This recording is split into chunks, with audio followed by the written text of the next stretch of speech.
Hi, and welcome to this edition of the Sustainable Scoop. I'm Miriam Gennari, and I'm here with author and good friend, Nort Beckerman. And we're going to talk about his new book that he just wrote called A User's Guide to a Healthy Brain. Hi, Nort. Hi, Miriam. Thanks for having me. Thanks so much for writing this book. Quite an accomplishment. Congratulations. Well, thank you.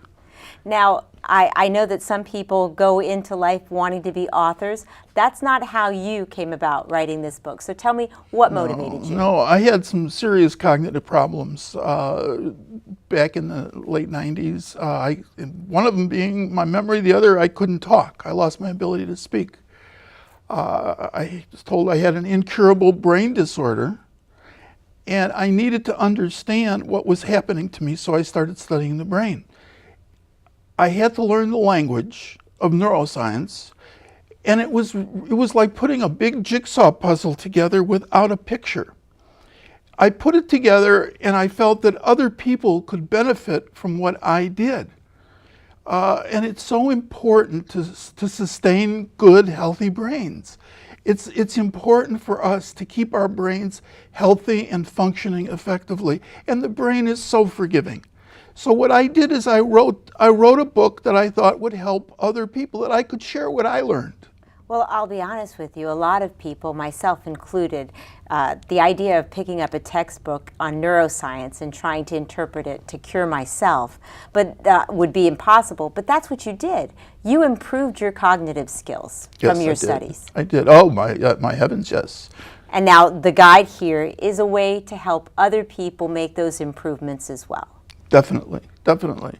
That's the whole purpose of this. We take our brain for granted. We're born with a brain and we think it's going to be the same all the time. It's not.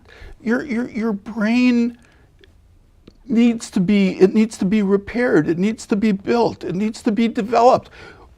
In the late 90s, it was found out that we continued to generate experience-dependent cells throughout our life. That means we can continue to learn.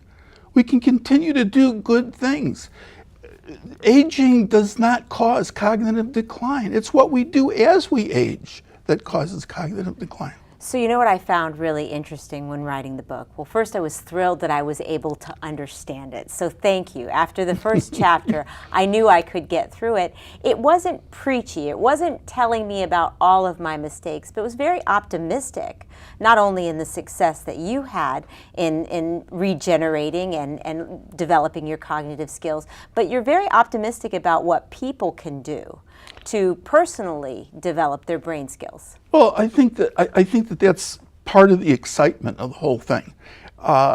What's happened to me is really exciting. My whole world has opened up, and I'm trying to share what I learned so other people can experience the same thing.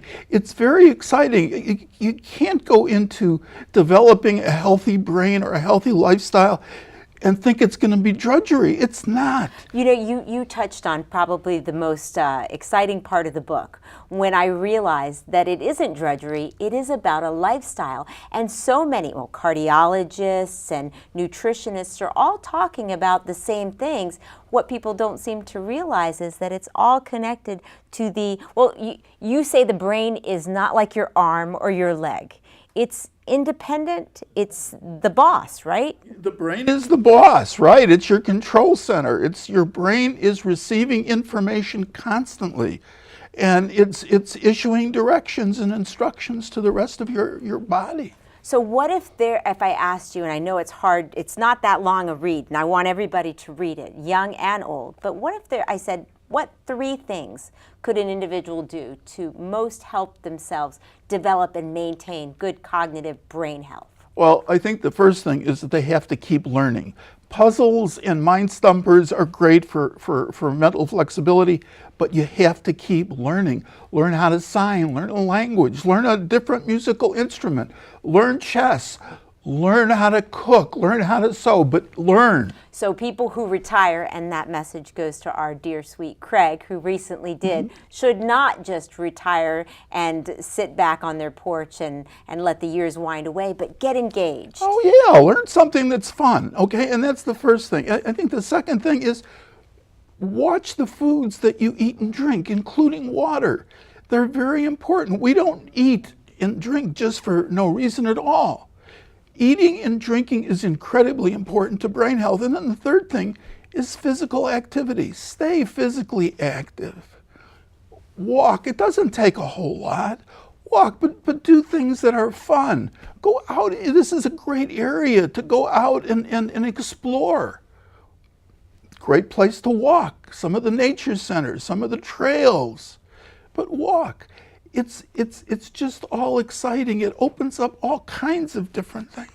Well, I think the more positive you are about what you need to do for your brain, and it doesn't sound like traveling, learning a language, that doesn't sound like drudgery. No. It just requires a little effort. And as far as eating healthy, I think if people did realize, and not just the nutrition they put in front of themselves, but also their children, and they built healthy habits, they might have less cognitive issues and really, be very engaged or acute as they tried to learn new things.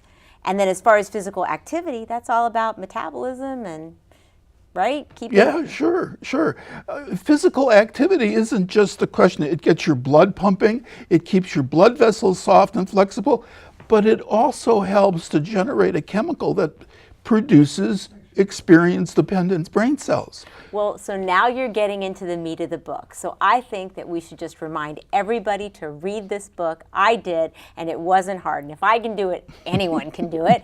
And I want to thank you so much, Nort. Soon, this book is going to come out to the population, and you're going to be signing autographs. And I hope you'll come back and talk some more about the healthy user's guide to a healthy brain. Thank you very much. Thanks so much. When do I get my autographed book? Right after the show. Okay.